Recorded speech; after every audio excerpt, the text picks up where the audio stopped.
In this lesson, we're going to continue discussing printing. If you'd like to follow along, go under the File menu to Open, and in the Sample File folder, go down to 1505 Printing Booklets from your desktop printer, and just click Open. Sometimes you need to print a sample booklet. Rather than have your commercial printer do it, which could cost you some money, you could do it yourself on your own desktop printer if it's large enough to print the booklet in spreads. How do you do that? Well, that's where Print Booklet comes in. Before we get into that, why don't we take a look at our document? I just set up a very simple document with large page numbers to make it easy to follow what's going on. You'll see that there's a page 1 cover, and then pages 2 and 3, 4 and 5, 6 and 7, and 8.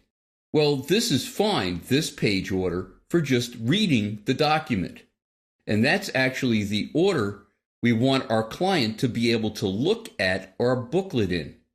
But in order to print it on a desktop printer, we have to use something called printer spreads. So all of the pages, when we put the booklet together, are in the right place.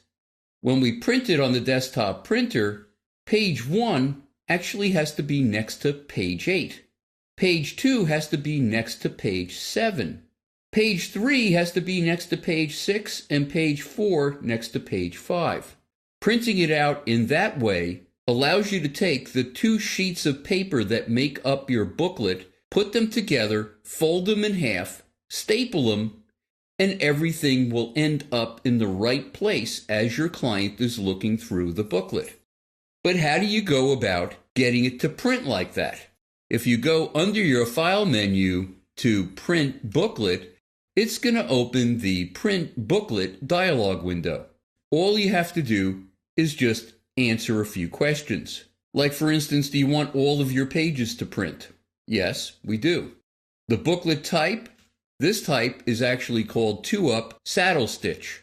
It's going to take the pieces of paper and they'll be folded and stapled in the middle. That's what a stitch is.